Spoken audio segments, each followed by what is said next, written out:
Daddy Frankie nagsalita na tungkol sa usapin sa CCTV sa bahay ni Kuya Oliver.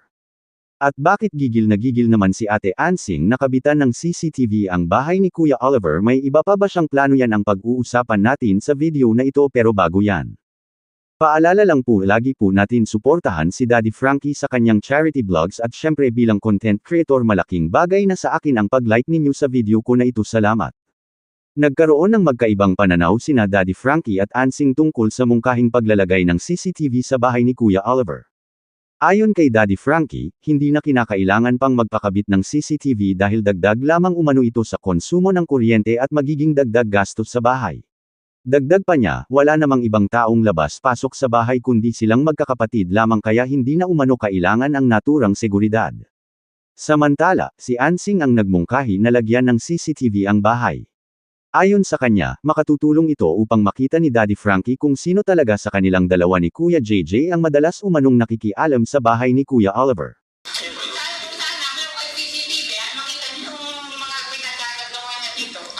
Kasi pag magpakabit ako ng CCTV dito, another monthly billing.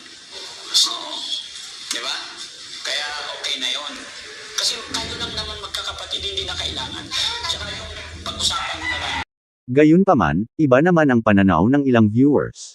Ayon sa kanila, maaaring nais lamang umano ni Ansing na magkaroon ng CCTV upang mapatunayan ang kanyang panig at maalis ang mga paratang laban sa kanya kapag wala si Daddy Frankie. May ilan ding naniniwala na maaaring paraan lamang ito upang maprotektahan ang kanyang sarili laban sa mga akusasyon.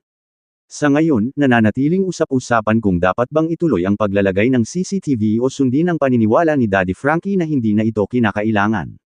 Well mga kaibigan, makikita natin sa usapin na ito na magkaiba ang pananaw ni Daddy Frankie at Ansing, at parehong may dahilan ang kanilang mga panig.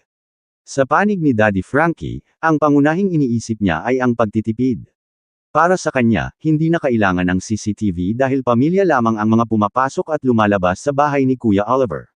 Naniniwala siya na sapat na ang tiwala sa isa't isa at hindi na dapat gumastos pa para sa isang bagay na sa tingin niya ay hindi naman kinakailangan.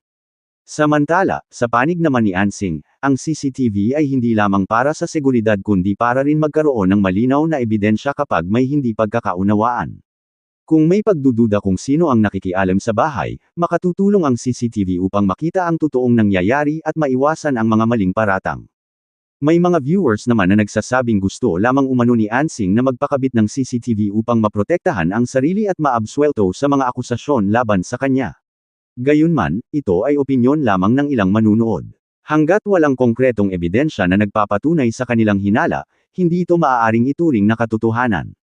Sa aking personal na opinyon, kung ang layunin ng CCTV ay para sa seguridad at upang magkaroon ng malinaw na ebidensya kapag may hindi pagkakaunawaan, may punto si Ansing. Sa kasalukuyan, ang mga CCTV ay karaniwang mababa na rin ang konsumo sa kuryente, kaya hindi na ito kasing bigat ng dati sa gastos.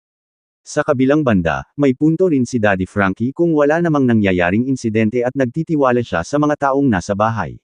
Kung ang pangunahing dahilan lamang ay dagdag gastos, maaaring pag-usapan muna kung sulit ba ang benepisyo kumpara sa magiging gastos.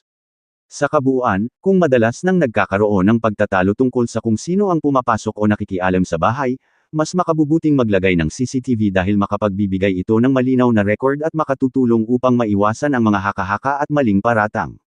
Ngunit kung maayos ang samahan at walang seryosong isyo, maaaring hindi ito agarang kailangan.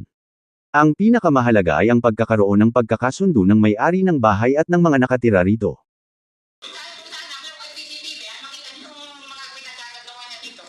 Kasi pag magpakabit ako ng CCTV dito, another monthly billing. So, di ba? Kaya okay na yon. Kasi